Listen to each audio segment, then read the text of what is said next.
Livro 3º, Leis Morais. Capítulo 1. Lei divina ou natural. Características da lei natural. Perguntas 614 a 618. Que se deve entender por lei natural? A lei natural é a lei de Deus. É a única verdadeira para a felicidade do homem. Indica-lhe o que deve fazer ou não fazer, e ele só é infeliz porque dela se afasta. A lei de Deus é eterna? É eterna e imutável como o próprio Deus. É possível que Deus haja prescrito aos homens, em certa época, aquilo que lhes proibiria em outra época? Deus não se engana. Os homens é que são obrigados a modificar suas leis, por serem imperfeitas. Mas as leis de Deus são perfeitas. A harmonia que rege o universo material e o universo moral se baseia em leis estabelecidas por Deus desde toda a eternidade. Qual a abrangência das leis divinas? Referem-se a alguma outra coisa além da conduta moral? Todas as leis da natureza são leis divinas, visto que Deus é o autor de todas as coisas. O sábio estuda as leis da matéria. O homem de bem estuda e pratica as leis da alma. É permitido ao homem aprofundar-se nessas leis? Sim, mas uma única existência não lhe basta para isso. Que são, de fato, alguns anos para se adquirir tudo o que constitui o ser perfeito, mesmo se considerada apenas a distância que separa o selvagem do homem civilizado? A mais longa existência que se possa imaginar é insuficiente, e mais insuficiente ainda quando é curta, como acontece com a maior parte dos homens. Entre as leis divinas, umas regulam o movimento e as relações da matéria bruta. São as leis físicas, cujo estudo pertence ao domínio da ciência. As outras dizem respeito especialmente ao homem em si mesmo e às suas relações com Deus e com seus semelhantes. Abrangem tanto as regras da vida do corpo quanto as da vida da alma. São as leis morais. As leis divinas são as mesmas para todos os mundos? A razão nos diz que elas devem ser apropriadas à natureza de cada mundo e proporcionais ao grau de adiantamento dos seres que os habitam. Origem e conhecimento da lei natural. Perguntas 619 a 628. Deus facultou a todos os homens os meios de conhecerem sua lei? Todos podem conhecê-la, mas nem todos a compreendem. Os homens de bem e os que desejam pesquisá-la são os que melhor a compreendem. Todos, entretanto, a compreenderão um dia, pois é preciso que o progresso se realize. A justiça das diversas encarnações do homem é uma consequência deste princípio, pois a cada nova existência, sua inteligência se acha mais desenvolvida e ele compreende melhor o que é bem e o que é mal. Se para ele tudo tivesse que se realizar numa única existência, qual seria a sorte de tantos milhões de seres que morrem todos os dias no embrutecimento da selvageria ou nas trevas da ignorância, sem que deles tenha dependido o próprio esclarecimento? Antes de sua união com o corpo, a alma compreende melhor a lei de Deus do que após a sua encarnação? Compreende-a de acordo com o grau de perfeição a que tenha chegado e dela guarda a intuição após sua união com o corpo. Mas os maus instintos do homem fazem frequentemente que ele esqueça a lei de Deus. Onde está escrita a lei de Deus? Na consciência. Uma vez que o homem traz em sua consciência a lei de Deus, que necessidade havia de lhe ser ela revelada? Ele a tinha esquecido e desprezado. Deus quis que ela lhe fosse lembrada. Deus confiou a alguns homens a missão de revelar sua lei? Sim, certamente. Em todos os tempos, houve homens que receberam essa missão. São espíritos superiores encarnados com o objetivo de fazer a humanidade progredir. Os que pretenderam instruir os homens na lei de Deus não se enganaram algumas vezes, fazendo-os transviar-se por meio de falsos caminhos? Os que não eram inspirados por Deus e que por ambição se atribuíram uma missão que não lhes cabia, certamente deram causa a que os homens se transviassem. Entretanto, como eram, afinal, homens de gênio, mesmo entre os erros que ensinaram, muitas vezes se encontram grandes verdades. Qual o caráter do verdadeiro profeta? O verdadeiro profeta é um homem de bem, inspirado por Deus. Podeis reconhecê-lo pelas suas palavras e pelos seus atos. Deus não pode servir-se da boca do mentiroso para ensinar a verdade. Qual o tipo mais perfeito que Deus tem oferecido ao homem para lhe servir de guia e modelo? Jesus. Para o homem, Jesus representa o tipo da perfeição moral a que a humanidade pode aspirar na Terra. Deus nos oferece como o mais perfeito modelo, e a doutrina que ensinou é a mais pura expressão de sua lei. Porque sendo Jesus o ser mais puro que já apareceu na Terra, o Espírito Divino o animava. Se alguns dos que pretenderam instruir o homem na lei de Deus, algumas vezes o desencaminharam, ensinando-lhe falsos princípios, foi porque se deixaram dominar por sentimentos demasiado terrenos e porque confundiram as leis que regulam as condições da vida da alma com as que regem a vida do corpo. Muitos deles apresentaram como leis divinas o que eram simples leis humanas, criadas para servir as paixões e para dominar os homens. As leis divinas e naturais só foram reveladas aos homens por Jesus? Antes dele, as pessoas só as conheciam por intuição? Já não dissemos que elas estão escritas por toda parte? Todos os homens que meditaram sobre a sabedoria puderam compreendê-las e ensiná-las desde os séculos mais remotos. Por meio de seus ensinos, mesmo incompletos, prepararam o terreno para receber a semente. Estando as leis divinas escritas no livro da natureza, o homem pôde conhecê-las quando quis procurá-las. É por isso que os preceitos que elas consagram têm sido proclamados em todos os tempos pelos homens de bem. E é também por isso que encontramos os seus elementos na doutrina moral de todos os povos saídos da barbárie, mesmo que incompletos ou desfigurados pela ignorância e pela superstição. Já que Jesus ensinou as verdadeiras leis de Deus, qual a utilidade do ensino dado pelos Espíritos?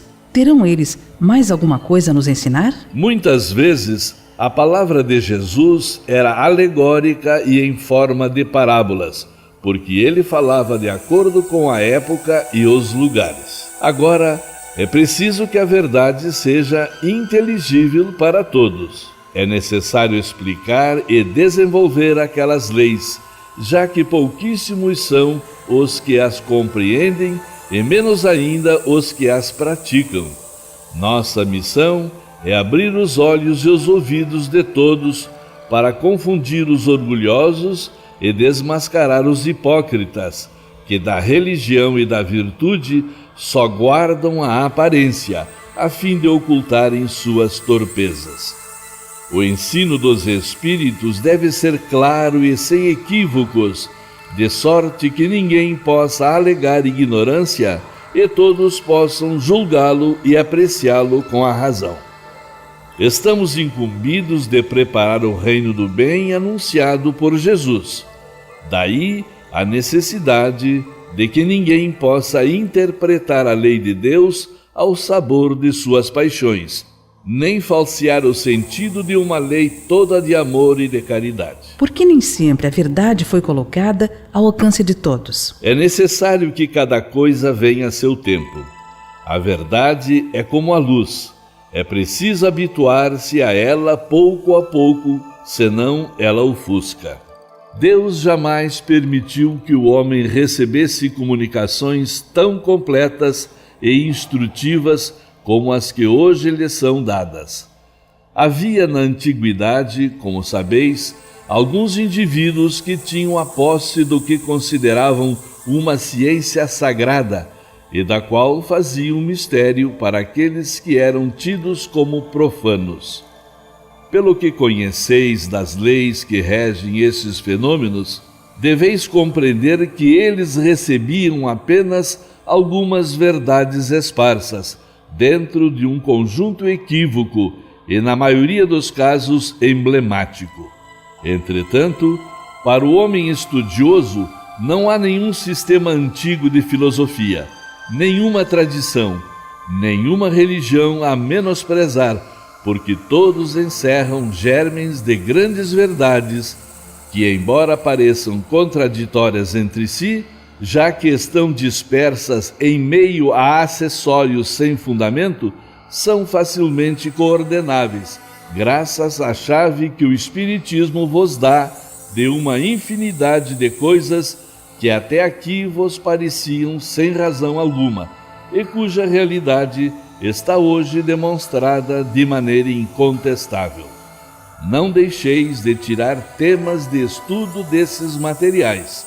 Eles são riquíssimos e podem contribuir bastante para a vossa instrução. O bem e o mal. Perguntas 629 a 646. Que definição se pode dar da moral? A moral é a regra de bem proceder, isto é, de distinguir o bem do mal. Funda-se na observância da lei de Deus. O homem procede bem quando faz tudo pelo bem de todos, porque então cumpre a lei de Deus. Como se pode distinguir o bem do mal? O bem é tudo que é conforme à lei de Deus, e o mal é tudo que dela se afasta. Assim, fazer o bem é proceder de acordo com a lei de Deus. Fazer o mal é infringir essa lei. O homem tem meios de distinguir por si mesmo o que é bem do que é mal? Sim, quando crê em Deus e o quer saber.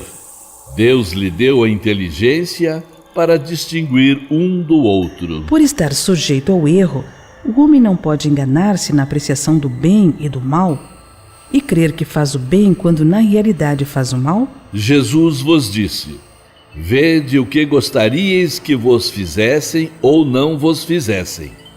Tudo se resume nisso: não vos enganareis. A regra do bem e do mal, que se poderia chamar de reciprocidade ou de solidariedade, não pode ser aplicada à conduta pessoal do homem para consigo mesmo.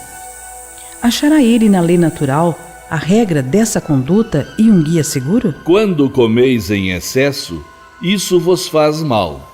Pois bem, é Deus quem vos dá a medida do que necessitais. Quando ultrapassais essa medida, sois punidos.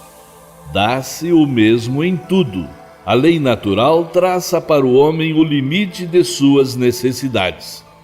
Quando ele ultrapassa, é punido pelo sofrimento. Se o homem sempre escutasse essa voz que lhe diz basta, evitaria a maior parte dos males de que acusa a natureza. Porque o mal está na natureza das coisas. Falo do mal moral.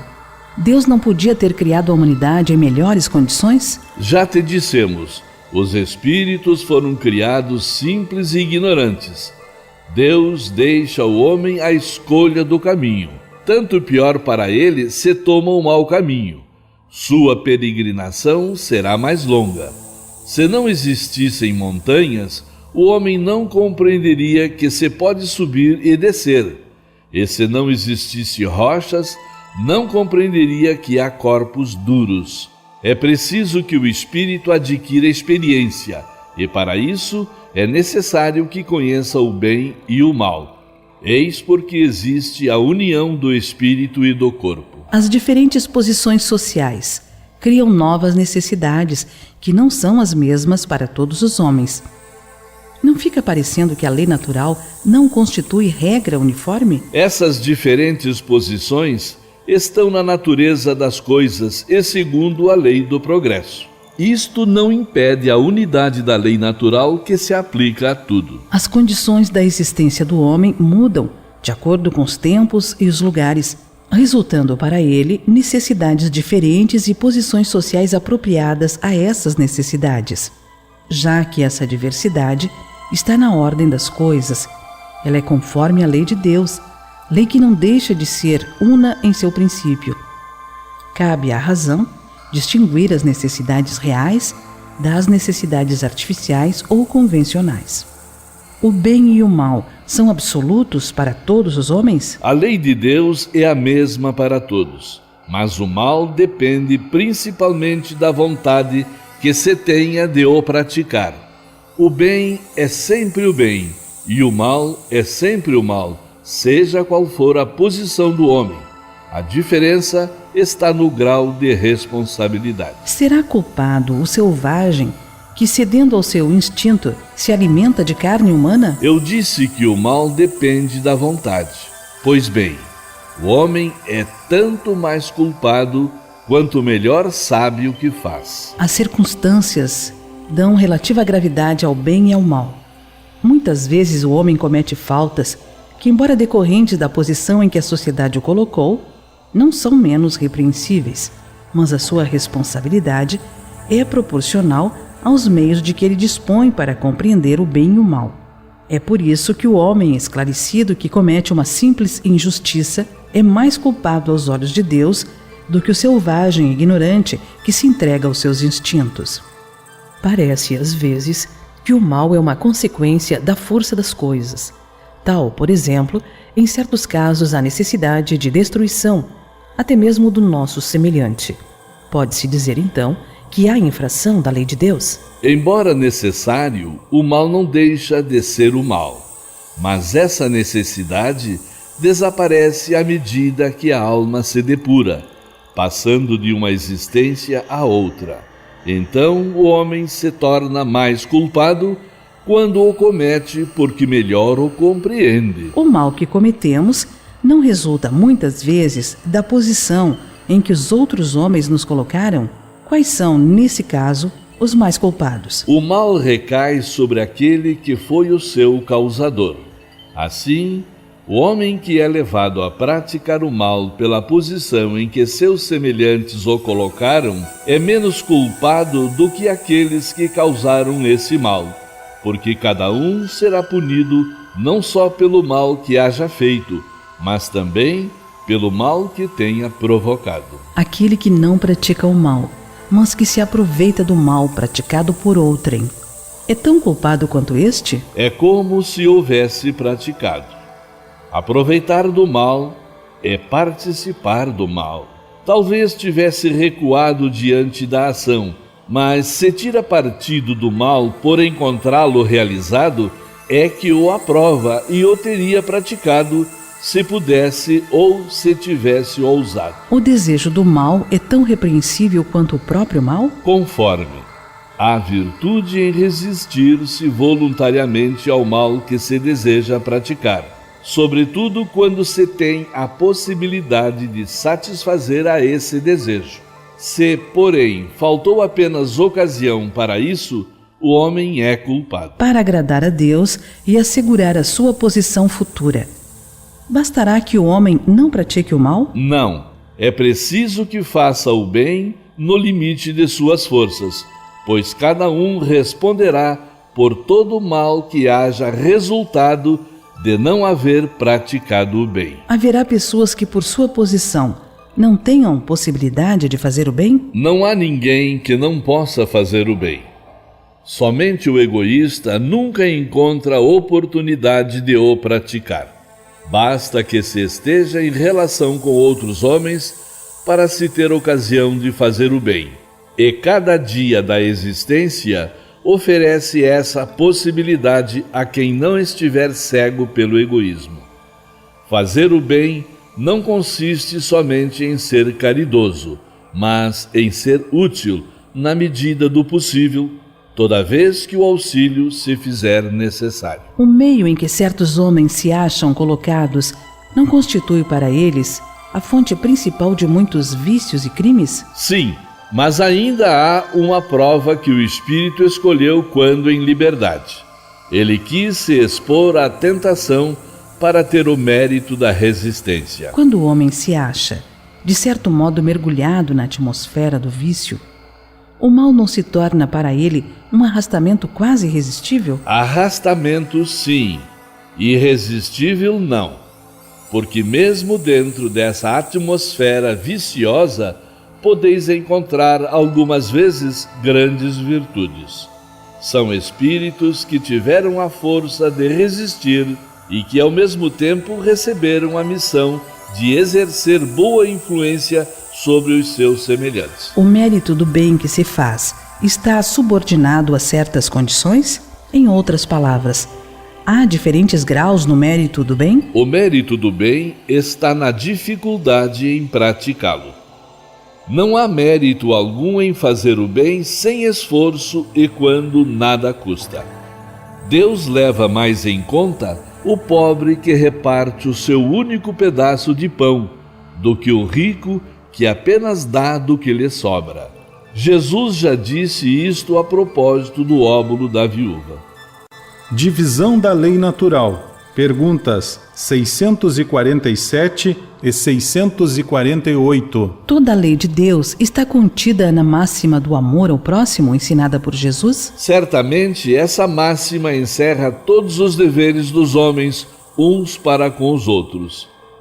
Mas é preciso mostrar a eles a sua aplicação, pois do contrário, deixarão de praticá-la como o fazem até hoje. Aliás, a lei natural abrange todas as circunstâncias da vida, e essa máxima é apenas uma parte da lei. Os homens necessitam de regras precisas. Os preceitos gerais e muito vagos deixam muitas portas abertas à interpretação. Que pensais da divisão da lei natural em 10 partes, compreendendo as leis de adoração, trabalho, reprodução, conservação, destruição, sociedade, progresso, igualdade, liberdade e, por fim, a de justiça, amor e caridade? Essa divisão da lei de Deus em 10 partes é a de Moisés e pode abranger todas as circunstâncias da vida, o que é essencial. Podes, pois, adotá-la, sem que por isso tenha qualquer coisa de absoluta, como não o têm os demais sistemas de classificação, que dependem do ponto de vista sob o qual se considere uma coisa. A última lei é a mais importante. É por meio dela que o homem pode adiantar-se mais na vida espiritual, visto que resume todas as outras.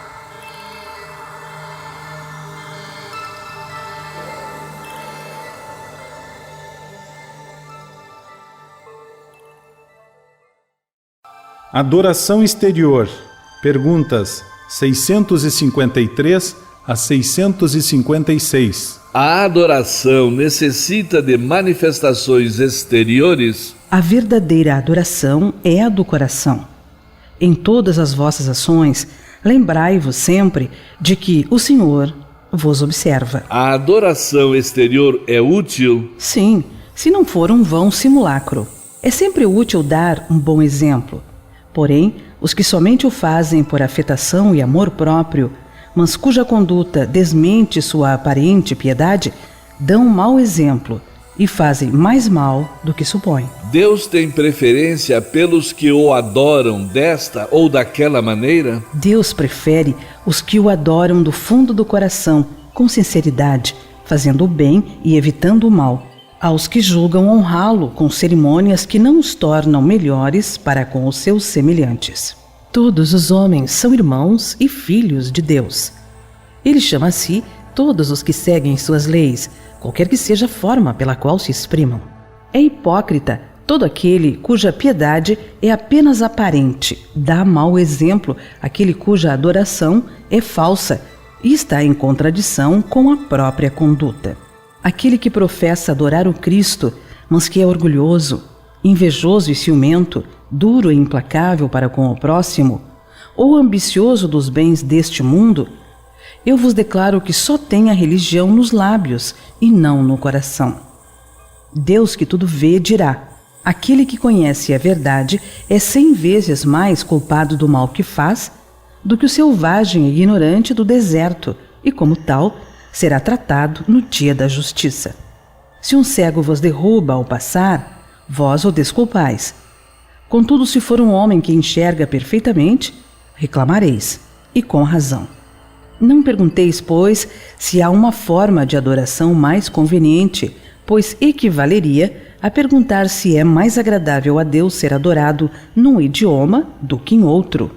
Ainda uma vez vos digo, os cânticos só chegam a ele pela porta do coração. Merece censura aquele que pratica uma religião em que não crê do fundo da alma, fazendo-o apenas por respeito humano e para não escandalizar os que pensam de outra maneira? A intenção nisto, como em tantas outras coisas, é a regra. Aquele que só tem em vista respeitar as crenças alheias não procede mal. Faz melhor do que um que as ridicularize, porque então falta com a caridade. Mas quem a pratica por interesse ou por ambição se torna desprezível aos olhos de Deus e dos homens. Não podem agradar a Deus os que fingem humilhar-se diante dele apenas para conquistar a aprovação dos homens. A adoração em comum é preferível à adoração individual? Reunidos pela comunhão dos pensamentos e dos sentimentos, os homens têm mais força para atrair a si os bons espíritos. O mesmo se dá quando se reúnem para adorar a Deus. Mas não penseis que, em razão disso, a adoração particular seja menos valiosa, já que cada um pode adorar a Deus pensando nele.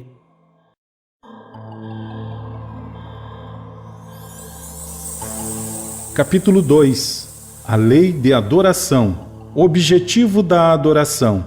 Perguntas 649 a 652. Em que consiste a adoração? Na elevação do pensamento a Deus. Pela adoração, o homem aproxima sua alma de Deus. A adoração resulta de um sentimento inato ou é fruto de um ensino? Sentimento inato como o da divindade. A consciência da sua fraqueza leva o homem a se curvar diante daquele que o pode proteger. Houve povos desprovidos de todo sentimento de adoração? Não, porque jamais houve povos ateus. Todos compreendem que acima deles há um ser supremo. Pode-se considerar a adoração como tendo sua fonte na lei natural? Ela faz parte da lei natural, pois resulta de um sentimento inato no homem. É por isso que encontramos a adoração entre todos os povos, embora sob formas diferentes. Vida contemplativa. Pergunta 657. Os homens que se entregam à vida contemplativa têm algum mérito aos olhos de Deus, já que só pensam nele e não fazem mal a ninguém? Não, pois se não fazem o mal, também não fazem o bem e são inúteis. Aliás, não fazer o bem já é um mal. Deus quer que se pense nele, mas não quer que se pense apenas nele, pois deu ao homem deveres a cumprir na terra. Aquele que se consome na meditação e na contemplação nada faz de meritório aos olhos de Deus, porque sua vida é toda pessoal e inútil à humanidade, e Deus lhe pedirá contas do bem que não houver feito. Prece. Perguntas 658 a 666. A prece é agradável a Deus? A prece é sempre agradável a Deus quando ditada pelo coração, pois para ele a intenção é tudo, e a prece do coração é preferível àquela que podes ler, por mais bela que seja, se for lida mais com os lábios do que com o pensamento. A prece é agradável a Deus quando dita com fé, com fervor e sinceridade. Mas não creiais que o sensibilize a prece do homem vão, orgulhoso e egoísta, a menos que signifique de sua parte um ato de sincero arrependimento e de verdadeira humildade. Qual o caráter geral da prece? A prece é um ato de adoração. Orar a Deus é pensar nele, é aproximar-se dele, é pôr-se em comunicação com ele. Pela prece, podemos fazer 3 coisas: louvar, pedir, agradecer. A prece torna melhor o homem? Sim, pois aquele que ora com fervor e confiança se torna mais forte contra as tentações do mal, e Deus lhe envia bons espíritos para o assistir. É um socorro que jamais lhe é recusado, quando pedido com sinceridade. Como é que certas pessoas, apesar de orarem bastante, têm mau caráter, são ciumentas, invejosas, impertinentes, carentes de benevolência, de indulgência e algumas vezes até mesmo viciosas? O essencial não é orar muito, mas orar bem. Essas pessoas acreditam que todo o mérito está na maior duração da prece e fecham os olhos para os seus próprios defeitos. Para elas, a prece é uma ocupação, um emprego do tempo, mas não um estudo de si mesmas. A ineficácia não é do remédio, mas da maneira como é aplicado. Poderemos utilmente pedir a Deus que perdoe as nossas faltas? Deus sabe discernir o bem do mal. A prece não esconde as faltas. Aquele que pede a Deus o perdão de suas faltas só o obtém se mudar de conduta. As boas ações são a melhor prece, porque os atos valem mais do que as palavras. É possível orar utilmente pelos outros? O espírito de quem ora atua pela vontade de fazer o bem, pela prece. Ele atrai para si os bons espíritos e estes se associam ao bem que deseja fazer. Possuímos em nós mesmos, pelo pensamento e pela vontade, um poder de ação que se estende muito além dos limites da nossa esfera corporal. A prece pelos outros é um ato dessa vontade. Se for ardente e sincera, pode chamar os bons espíritos em auxílio daquele por quem oramos, a fim de lhe sugerirem bons pensamentos e lhe darem a força de que precisam seu corpo e sua alma. Mas, ainda aqui, a prece do coração é tudo, a dos lábios nada vale. As preces que fazemos por nós mesmos podem mudar a natureza de nossas provas e desviar-lhes o curso? As vossas provas estão nas mãos de Deus, e existem algumas que devem ser suportadas até o fim. Deus, porém, sempre leva em conta a resignação. A prece atrai para vós os bons espíritos que, ao vos darem a força de suportá-las com coragem, faz que elas vos pareçam menos rudes. Já dissemos que a prece nunca é inútil quando bem feita, porque fortalece aquele que ora, o que já é um grande resultado. Ajuda-te a ti mesmo e o céu te ajudará, bem o sabes. Aliás, Deus não pode mudar a ordem da natureza ao sabor de cada um, porque aquilo que é um grande mal, do vosso ponto de vista mesquinho e da vossa vida efêmera, é quase sempre um grande bem na ordem geral do universo. Além disso, de quantos males o homem não é o próprio autor, pela sua imprevidência ou pelas suas faltas? Ele é punido naquilo em que pecou. Entretanto, os vossos pedidos justos são atendidos muito mais vezes do que supondes. Julgais que Deus não vos ouviu, porque não fez um milagre em vosso favor, quando vos assiste por meios tão naturais que vos parecem obra do acaso ou da força das circunstâncias. Muitas vezes também, e é o que quase sempre acontece, ele vos sugere a ideia necessária para vos desembaraçardes por vós mesmos das dificuldades que enfrentais. Será útil orar pelos mortos e pelos espíritos sofredores? Nesse caso, como as nossas preces podem proporcionar-lhes alívio e abreviar seus sofrimentos? Tem o poder de abrandar a justiça de Deus? A prece não pode ter por efeito mudar os desígnios de Deus, mas a alma por quem se ora experimenta alívio, porque é uma prova do interesse que lhe é dado e também porque o infeliz é sempre consolado quando encontra almas caridosas que se compadecem de suas dores. Por outro lado, pela prece provoca-se o arrependimento e o desejo de fazer o que é necessário para ser feliz. É nesse sentido que se pode abreviar o sofrimento do espírito, se, por sua parte, ele contribuiu com a sua boa vontade. O desejo de melhorar-se, estimulado pela prece, atrai para junto do espírito sofredor espíritos melhores, que o vêm esclarecer, consolar e dar-lhe esperanças. Jesus orava pelas ovelhas desgarradas, mostrando-vos, desse modo, que vos tornareis culpados se nada fizerdes por aqueles que mais necessitam de preces. Que pensar da opinião dos que rejeitam a prece em favor dos mortos, em virtude de não estar prescrita no Evangelho? O Cristo disse aos homens: amai-vos uns aos outros. Esta recomendação compreende todos os meios possíveis de o homem testemunhar afeição pelos outros homens, sem, por isso, entrar em minúcias quanto à maneira de atingir esse objetivo. Se é verdade que nada pode desviar o Criador de aplicar a justiça, da qual é a personificação por excelência, a todas as ações do Espírito, também não é menos certo que a prece que diriges a Deus em favor daquele que vos inspira afeição constitui para este uma prova de que não o esquecestes e que não deixa de contribuir para aliviar os seus sofrimentos e consolá-lo, desde que ele manifeste o mais leve arrependimento, e só então é socorrido.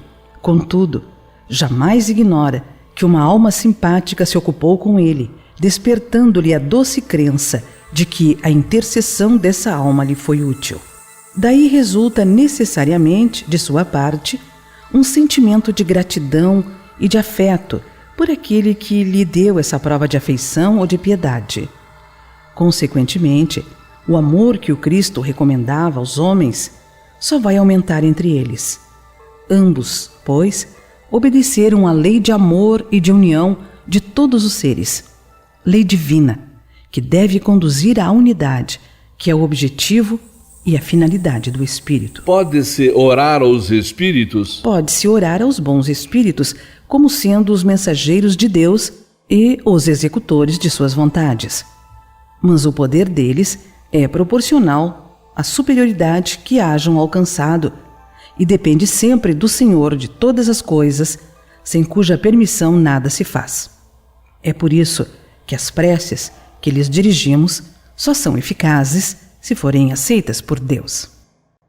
Politeísmo. Perguntas 667 e 668. Por que o politeísmo é uma das crenças mais antigas e espalhadas, já que é uma crença falsa? A concepção de um Deus único só podia chegar ao homem como resultado do desenvolvimento de suas ideias.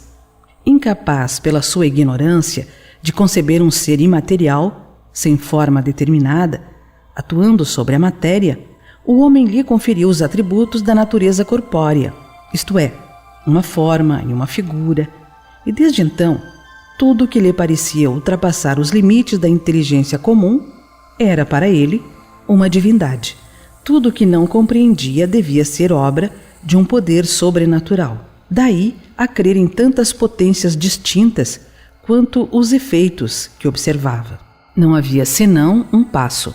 Mas, em todos os tempos, houve homens esclarecidos que compreenderam a impossibilidade dessa multidão de poderes para governar o mundo sem uma direção superior, e que se elevaram à concepção de um Deus único. Por se terem produzido em todos os tempos e serem conhecidos desde as primeiras idades do mundo, os fenômenos espíritas não terão contribuído para a difusão da crença na pluralidade dos deuses? Sem dúvida, como os homens chamavam Deus a tudo que era sobre-humano, para eles os espíritos pareciam deuses. É por isso que quando um homem se distinguia dos demais, por suas ações, pelo seu gênio ou por um poder oculto que o povo não compreendia, faziam dele um deus e lhe rendiam culto após a morte. Entre os antigos, a palavra Deus tinha uma acepção muito ampla. Não significava, como hoje, uma personificação do Senhor da natureza.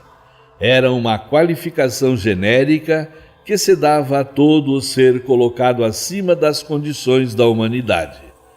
Ora, tendo as manifestações espíritas lhes revelado a existência de seres incorpóreos que agiam como forças da natureza, eles os chamaram deuses, como nós os chamamos espíritos. Simples questão de palavras, com a diferença de que, em sua ignorância, mantida intencionalmente por aqueles que nisso tinham interesse, eles construíram templos e altares muito lucrativos, ao passo que hoje os consideramos simples criaturas como nós, mais ou menos perfeitas e despojadas de seus envoltórios terrenos. Se estudarmos atentamente os diversos atributos das divindades pagãs, reconheceremos sem dificuldade todos os atributos dos nossos espíritos, em todos os graus da escala espírita, seu estado físico nos mundos superiores, todas as propriedades do perispírito e o papel que desempenham nas coisas da terra. Vindo iluminar o mundo com a sua luz divina, o cristianismo não podia destruir uma coisa que está na natureza, mas fez que a adoração se voltasse para aquele a quem é devida. Quanto aos espíritos, a lembrança deles se perpetuou sob diversos nomes, conforme os povos e suas manifestações que jamais deixaram de produzir-se, foram interpretadas de maneiras diferentes e muitas vezes exploradas sob o domínio do mistério. Enquanto a religião via nessas manifestações fenômenos miraculosos, os incrédulos os consideravam embustes. Hoje, graças a estudos mais sérios, feitos em plena luz, o Espiritismo, liberto das ideias supersticiosas que o obscureceram durante séculos, nos revela um dos maiores e mais sublimes princípios da natureza. Sacrifícios. Perguntas 669 a 673. A prática dos sacrifícios humanos remonta à mais alta antiguidade. Como pôde o homem ser levado a crer que tais coisas pudessem ser agradáveis a Deus? Primeiramente, porque não compreendia Deus como sendo a fonte da bondade. Entre os povos primitivos, a matéria prevalece sobre o espírito. Eles se entregam aos instintos do animal selvagem, razão porque, em geral, são cruéis. É que neles o senso moral ainda não se acha desenvolvido. Em segundo lugar, os homens primitivos deviam crer naturalmente que, aos olhos de Deus, uma criatura animada tivesse muito mais valor do que um corpo material. Foi isso que os levou a imolarem primeiro animais e mais tarde homens, visto que, de acordo com a falsa crença que possuíam, pensavam que o valor do sacrifício era proporcional à importância da vítima. Na vida material, tal como a praticais, se ofereceis um presente a alguém, sempre escolheis um de valor tanto maior, quanto mais afeto e consideração quiserdes testemunhar a este alguém. O mesmo deviam fazer os homens ignorantes com relação a Deus. Assim, os sacrifícios de animais teriam precedido os sacrifícios humanos? Sem a menor dúvida. De acordo com essa explicação, os sacrifícios humanos não teriam sua origem num sentimento de crueldade? Não, mas de uma falsa ideia do que seria agradável a Deus. Vede Abraão. Com o tempo, os homens passaram a cometer abusos, imolando seus inimigos, até mesmo os inimigos pessoais. Aliás, Deus jamais exigiu sacrifícios, nem de animais, nem de homens. Ele não pode ser honrado com a destruição inútil de sua própria criatura. Em alguns casos, os sacrifícios humanos praticados com intenção piedosa poderiam ter sido agradáveis a Deus? Não, jamais. Mas Deus julga pela intenção. Sendo ignorantes, os homens deviam acreditar que praticavam um ato louvável, imolando seus semelhantes. Nesses casos, Deus só levava em conta o pensamento e não o fato. Ao se melhorarem, os homens tiveram que reconhecer seu erro e reprovar tais sacrifícios que não se conciliavam com as ideias de espíritos esclarecidos. Digo esclarecidos porque os espíritos estavam então envolvidos pelo véu material, mas por meio do livre-arbítrio poderiam vislumbrar sua origem e finalidade, e muitos, por intuição, já compreendiam o mal que faziam, embora nem por isso deixassem de praticá-lo. para satisfazer as suas paixões. Que devemos pensar das chamadas guerras santas. O sentimento que leva os povos fanáticos a exterminarem o maior número possível dos que não partilham de suas crenças, tendo em vista agradar a Deus, não teria a mesma origem daquele que os excitava outrora a sacrificarem seus semelhantes? São impelidos pelos maus espíritos e, fazendo a guerra aos semelhantes, contrapõe-se à vontade de Deus, que manda o homem amar o seu irmão como a si mesmo. Todas as religiões, ou melhor, todos os povos adoram um mesmo Deus, qualquer que seja o nome que lhe deem, porque então fazer uma guerra de exterminação entre si, só porque a religião de um é diferente da do outro, ou ainda não alcançou o progresso da religião dos povos esclarecidos? Os povos são desculpáveis por não crerem na palavra daquele que o Espírito de Deus animava e que o Pai enviou. Sobretudo, os que não ouviram e não testemunharam seus atos. Como quereis que eles acreditem nessa palavra de paz quando os procurais de espada em punho? Eles têm que ser esclarecidos e devemos nos empenhar em fazê-los conhecer a sua doutrina pela persuasão e pela doçura, e não pela força e pelo sangue. Em vossa maioria, não acreditais nas comunicações que temos com certos mortais. Como pretendeis que estranhos acreditem na vossa palavra, quando desmentis com os atos a doutrina que pregais? A oferenda feita a Deus de frutos da terra tinha mais mérito a seus olhos do que o sacrifício dos animais? Já vos respondi, dizendo que Deus julga segundo a intenção, e que o fato tinha pouca importância para ele. Evidentemente, era mais agradável a Deus que lhe oferecessem frutos da terra do que o sangue das vítimas. Como já vos dissemos, e sempre repetiremos, a prece, feita do fundo do coração, é 100 vezes mais agradável a Deus do que todas as oferendas que lhe possais fazer. Repito que a intenção é tudo, que o fato nada vale. Não haveria um meio de tornar essas oferendas mais agradáveis a Deus, consagrando-as ao amparo dos que não têm sequer o necessário? Nesse caso, o sacrifício dos animais praticado com fim útil não seria mais meritório do que o sacrifício abusivo, que não servia para nada ou só aproveitava os que não precisavam de coisa alguma? Não haveria qualquer coisa de verdadeiramente piedoso em consagrar-se aos pobres as primícias dos bens que Deus nos concede na terra? Deus abençoa sempre os que fazem o bem. Amparar os pobres e os aflitos é o melhor meio de honrá-lo. Não quero dizer com isto que Deus desaprove as cerimônias que praticais para orardes a Ele. Mas há muito dinheiro que poderia ser empregado mais utilmente. Deus ama a simplicidade em tudo. O homem que se prende às exterioridades e não ao coração é um espírito de visão acanhada. Julgai se Deus deve importar-se mais com a forma do que com o fundo.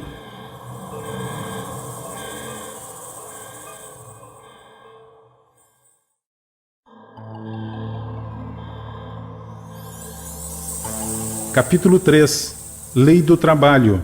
Necessidades do trabalho. Perguntas 674 a 681. A necessidade do trabalho é uma lei da natureza? O trabalho é uma lei da natureza, e por isso mesmo é uma necessidade. A civilização obriga o homem a trabalhar mais, porque aumenta as suas necessidades e prazeres. Só devemos entender por trabalho as ocupações materiais? Não. O espírito trabalha assim como o corpo. Toda ocupação útil é trabalho. Por que o trabalho é imposto ao homem? Por ser uma consequência de sua natureza corpórea. É uma expiação e, ao mesmo tempo, um meio de aperfeiçoar a sua inteligência. Sem o trabalho, o homem permaneceria na infância intelectual. É por isso que o seu alimento, segurança e bem-estar dependem do seu trabalho e da sua atividade. Em compensação, Deus outorgou a inteligência ao que é extremamente fraco de corpo, mas é sempre um trabalho. Por que a natureza se encarrega, por si mesma, de prover a todas as necessidades dos animais? Tudo trabalha na natureza. Como tu, os animais trabalham, mas o trabalho deles, como a inteligência de que dispõem, se limita a cuidarem da própria conservação. Eis porque, entre eles, o trabalho não resulta em progresso, ao passo que entre os homens tem dupla finalidade, a conservação do corpo e o desenvolvimento da faculdade de pensar, que é também uma necessidade e o eleva acima de si mesmo. Quando digo que o trabalho dos animais é limitado ao cuidado da própria conservação, refiro-me ao objetivo com que trabalham. Entretanto, quando provêem as próprias necessidades materiais, eles se constituem, mesmo de forma inconsciente, em agentes dos desígnios do Criador, e o trabalho que executam não é menos importante para o objetivo final da natureza, embora quase sempre não possais ver o seu resultado imediato. Nos mundos mais aperfeiçoados, o homem é submetido à mesma necessidade de trabalho? A natureza do trabalho é relativa à natureza das necessidades. Quanto menos materiais são as necessidades, menos material é o trabalho. Mas não julgueis daí que o homem se conserve inativo e inútil. A ociosidade seria um suplício em vez de ser um benefício. O homem que possui bens suficientes para garantirem a sua subsistência estará isento da lei do trabalho? Do trabalho material, talvez, mas não da obrigação de se tornar útil de acordo com suas possibilidades, nem do dever de aperfeiçoar a sua inteligência, ou a dos outros, o que também é trabalho. Embora o homem a quem Deus concedeu a posse de bens suficientes para assegurar sua existência não seja obrigado a alimentar-se com o suor do seu rosto, a obrigação de ser útil aos seus semelhantes é tanto maior para ele quanto maior tenha sido a cota de tempo livre que lhe coube adiantadamente para fazer o bem. Não há homens que se encontram impossibilitados de trabalhar no que quer que seja e cuja existência é inútil? Deus é justo e só condena aquele que voluntariamente tornou inútil a sua existência, pois esse vive à custa do trabalho dos outros. Ele quer que cada um seja útil de acordo com as suas faculdades. A lei da natureza impõe aos filhos a obrigação de trabalharem para seus pais? Certamente, assim como os pais devem trabalhar para seus filhos. Foi por isso que Deus fez do amor filial e do amor paterno um sentimento natural, a fim de que, por essa afeição recíproca, os membros de uma mesma família fossem levados a se ajudarem mutuamente. Isto é ignorado com muita frequência na vossa sociedade atual. Limite do trabalho, repouso. Perguntas 682 a 685A. Sendo uma necessidade para quem trabalha, o repouso não é também uma lei da natureza? Sem dúvida, o repouso serve para reparar as forças do corpo e também é necessário para dar um pouco mais de liberdade à inteligência, a fim de que se eleve acima da matéria. Qual o limite do trabalho? O limite das forças. Deus, porém, deixa o homem livre. Que pensar dos que abusam de sua autoridade, impondo a seus inferiores excessivo trabalho? É uma das piores ações. Todo homem que tem o poder de mandar é responsável pelo excesso de trabalho que impõe a seus inferiores, porque transgride a lei de Deus. O homem tem o direito de repousar na velhice? Sim, pois o homem está obrigado ao trabalho apenas de acordo com as suas forças. No entanto, que fará o velho que precisa trabalhar para viver, mas está incapacitado para o trabalho? O forte deve trabalhar para o fraco. Na falta da família, a sociedade deve tomar o seu lugar. É a lei de caridade. Não basta dizer ao homem que ele deve trabalhar. É necessário que aquele que precisa do trabalho para viver encontre em que se ocupar, o que nem sempre acontece. Quando se generaliza, a falta de trabalho assume as proporções de um flagelo, como a miséria. A ciência econômica procura o remédio para isso no equilíbrio entre a produção e o consumo. Mas esse equilíbrio, mesmo que seja possível estabelecer-se, sempre sofrerá intermitências, durante as quais o trabalhador também precisa continuar vivendo. Há um elemento a que não se tem dado devido valor e sem o qual a ciência econômica não passa de simples teoria: a educação. Não a educação intelectual, mas a educação moral. Não nos referimos à educação moral pelos livros, e sim a que consiste na arte de formar os caracteres, aquela que cria hábitos, uma vez que a educação é o conjunto dos hábitos adquiridos. Quando se pensa na grande quantidade de indivíduos que todos os dias são lançados na torrente da população, sem princípios, sem freio e entregues a seus próprios instintos, serão de admirar as consequências desastrosas que daí resultam quando esta arte for conhecida, compreendida e praticada. O homem terá no mundo hábitos de ordem e de previdência para consigo mesmo e para com os seus, de respeito a tudo o que é respeitável. Hábitos que lhe permitirão atravessar com menos dificuldade os dias ruins que não pode evitar. A desordem e a imprevidência são duas chagas que só uma educação bem entendida pode curar. Eis aí o ponto de partida, o elemento real do bem-estar, a garantia da segurança de todos.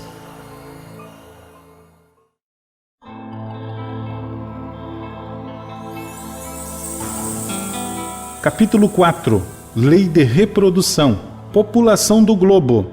Perguntas 686, 687. A reprodução dos seres vivos é uma lei da natureza? Evidentemente, sem a reprodução, o mundo corporal pereceria. Se a população seguir sempre a progressão crescente que vemos, chegará um momento em que ela se tornará excessiva na Terra? Não.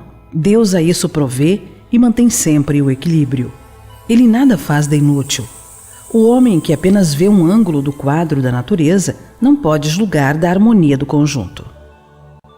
Sucessão e aperfeiçoamento das raças. Perguntas 688 a 692A. Há neste momento raças humanas que evidentemente diminuem. Chegará o momento em que terão desaparecido da Terra? Isto é verdade. É que outras tomaram o seu lugar, assim como outras raças um dia tomarão o lugar da vossa. Os homens atuais formam uma nova criação ou são descendentes aperfeiçoados dos seres primitivos? São os mesmos espíritos que voltaram para se aperfeiçoar em novos corpos, mas que ainda estão longe da perfeição. Assim, a atual raça humana, que pelo seu crescimento tende a invadir toda a Terra e a substituir as raças que se extinguem, terá sua fase de decréscimo e de desaparição. Será substituída por outras raças mais aperfeiçoadas que descenderão da atual, como os homens civilizados de hoje descendem dos seres brutos e selvagens dos tempos primitivos. Do ponto de vista puramente físico, os corpos da raça atual são de criação especial ou procedem dos corpos primitivos por meio da reprodução? A origem das raças se perde na noite dos tempos, mas como pertencem todas à grande família humana, qualquer que tenha sido o tronco primitivo de cada uma, elas puderam aliar-se entre si e produzir tipos novos. Qual é, do ponto de vista físico, o caráter distintivo e dominante das raças primitivas? Desenvolvimento da força bruta à custa da força intelectual. Agora dá-se o contrário.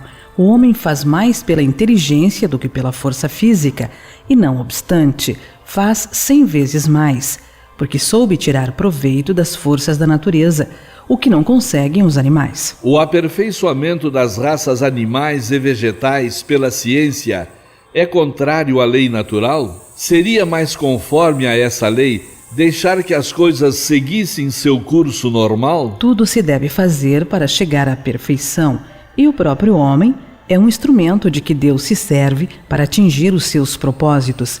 sendo a perfeição o objetivo para o qual tende a natureza. Favorecer essa perfeição é corresponder aos desígnios de Deus. Mas geralmente o homem só se esforça para conseguir a melhoria das raças por interesse pessoal, não tendo outro objetivo senão aumentar os seus prazeres.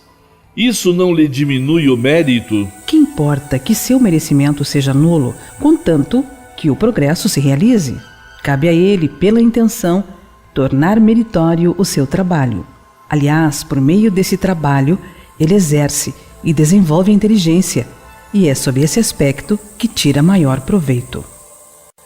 Obstáculos à reprodução. Perguntas 693 e 694. As leis e os costumes humanos, que têm por fim ou por efeito criar obstáculos à reprodução, são contrários à lei da natureza? Tudo o que entrava à marcha da natureza é contrário à lei geral. Entretanto, há espécies de seres vivos, animais e plantas, cuja reprodução indefinida seria nociva a outras espécies, e das quais o próprio homem acabaria por ser vítima. Cometeria ele ato repreensível impedindo essa reprodução? Deus concedeu ao homem, sobre todos os seres vivos, um poder de que ele deve usar para o bem, mas não abusar. Pode, pois, regular a reprodução de acordo com as necessidades, mas não deve entravá-la desnecessariamente. A ação inteligente do homem é um contrapeso instituído por Deus para restabelecer o equilíbrio entre as forças da natureza, e é ainda isso que distingue o homem dos animais, pois ele age com conhecimento de causa. Mas os próprios animais também concorrem para esse equilíbrio, pois o instinto de destruição que lhes foi dado faz com que, ao proverem a própria conservação, eles detenham um desenvolvimento excessivo e talvez perigoso das espécies animais e vegetais de que se alimentam. Que se deve pensar dos costumes que têm por fim impedir a reprodução com vistas à satisfação da sensualidade? Isso prova a predominância do corpo sobre a alma e quanto o homem é material. Casamento e celibato. Perguntas 695 a 699. O casamento, isto é, a união permanente de dois seres, é contrário à lei da natureza? É um progresso na marcha da humanidade. Qual seria o efeito da abolição do casamento sobre a sociedade humana? Uma regressão à vida dos animais. A união livre e casual dos sexos pertence ao estado de natureza. O casamento constitui um dos primeiros atos de progresso nas sociedades humanas, porque estabelece a solidariedade fraterna e se encontra entre todos os povos, embora em condições diversas. A abolição do casamento seria, pois, regredir à infância da humanidade e colocaria o homem abaixo mesmo de certos animais, que lhe dão o exemplo de uniões constantes. A indissolubilidade absoluta do casamento está na lei da natureza ou somente na lei humana? É uma lei humana muito contrária à lei da natureza, mas os homens podem modificar suas leis.